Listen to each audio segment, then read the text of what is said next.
inside, maybe a little quaking in the knees, like a little babe who's never really done anything before?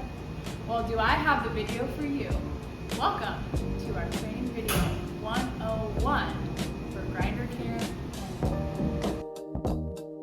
To begin our grinder care, at every close, we're going to do this routine. We'll need a couple tools first. The first tool is going to be this handy dandy Expo marker. And what we're going to do is we're going to check off the list of grinder care instructions as we go.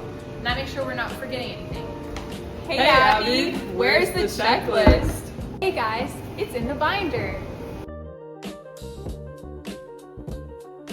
So we're going to start with that.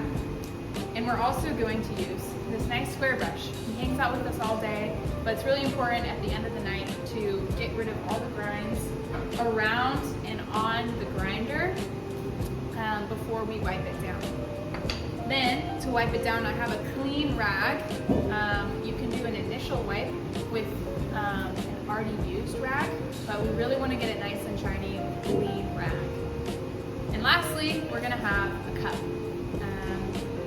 Really any size cup will do. I like the 12 because it fits everything nicely. So grinder number 1, we're going to close the hopper flap. So that's this here. And we're going to show some love to this grinder by caring for it the same way. So we'll do each one at the same time. We're going to pull this out, and that actually closes the hopper flap in here. Next, we're going to grind out the beans into the cup. So it'll originally be on this setting, 18. If you go up, it's a split shot. But if you go down to this one here, you can put your cup under and press the top button. So it says, press here. And that.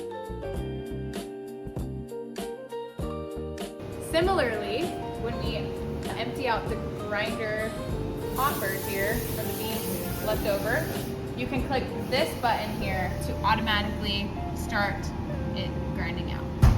After grinding out the beans, I'm going to take this small brush. The brush type may vary depending on when you're watching this video, but there always should be a small brush.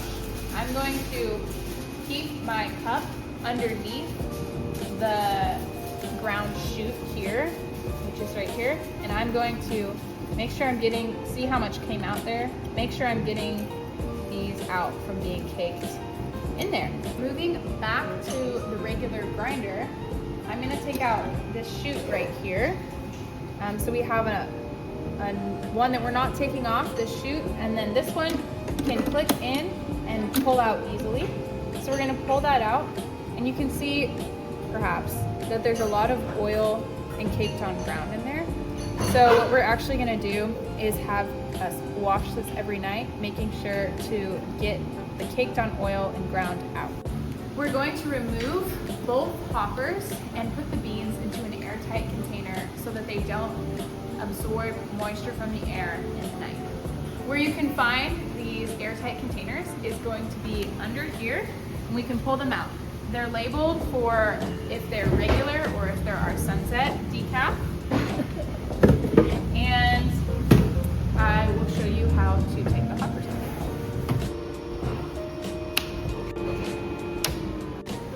Alright, so for the regular grinder, we're going to take off the lid and we're going to untwist it. Super easy, super simple. Keep the hopper in place so these beans don't come rushing out.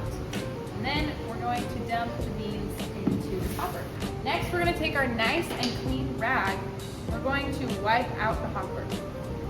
This just gets rid of any debris and any oils that want to start to build up. You don't need to do it with a damp rag, but a clean rag. Then I'm going to set this aside and do the same with my decaf. For the decaf grinder, there is one extra step. It's not as easy as a twist. So you're going to take a tiny little baby cup, and there's 3 nuts. They're all going to be really easy to untighten. So just by hand tightening. But the most dangerous part about this is that they can get lost. They're so tiny. So we're gonna take them in our nice Stillhouse cup and put them in. Next, we're going to take off the lid.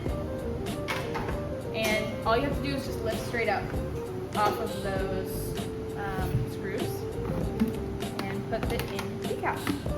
Airtight.